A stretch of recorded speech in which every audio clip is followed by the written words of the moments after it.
بسم اللہ الرحمن الرحیم۔ رسول اللہ صلی اللہ علیہ وآلہ وسلم نے ارشاد فرمایا، اللہ پاک فرماتا ہے کہ میرے اس مومن بندے کا جس کی میں کوئی عزیز چیز دنیا سے اٹھا لوں اور وہ اس پر ثواب کی نیت سے صبر کر لے تو اس کا بدلہ میرے یہاں جنت کے سوا اور کچھ نہیں۔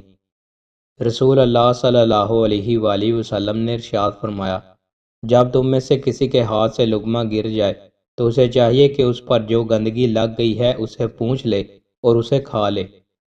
رسول اللہ صلی اللہ علیہ وآلہ وسلم نے ارشاد فرمایا، جو شخص اہل مدینہ سے دھوکہ کرے گا تو وہ اس طرح پگھل جائے گا جیسے نمک پانی میں گھل جاتا ہے۔ رسول اللہ صلی اللہ علیہ وآلہ وسلم نے ارشاد فرمایا، تم میں سب سے زیادہ عزیز مجھے وہ شخص ہے جس کے عادات و اخلاق سب سے عمدہ ہوں۔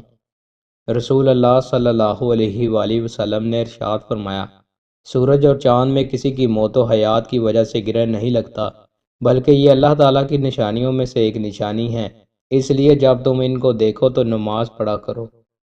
رسول اللہ صلی اللہ علیہ وآلہ وسلم نے ارشاد فرمایا، تم میں سے میرے نزدیک زیادہ محبوب وہ شخص ہے جو زیادہ اچھے اخلاق والا ہے۔ رسول اللہ صلی اللہ علیہ وآلہ وسلم نے ارشاد فرمایا، اپنی آوازوں سے قرآن کو حسین بناؤ کیونکہ اچھی آواز قرآن کے حسن میں اضافہ کرتی ہے۔ رسول اللہ صلی اللہ علیہ وآلہ وسلم نے ارشاد فرمایا، جسے نرمی دے دی گئی اسے دنیا و آخرت کی بھلائی دے دی گئی۔ صلح رحمی، اچھا اخلاق اور اچھا پڑوسی بننا گھروں کو آباد کرتا ہے اور عمروں میں اضافہ کرتا ہے۔ عورت یہ 4 کام کر لے، جنت کے 8 دروازے کھل جائیں گے۔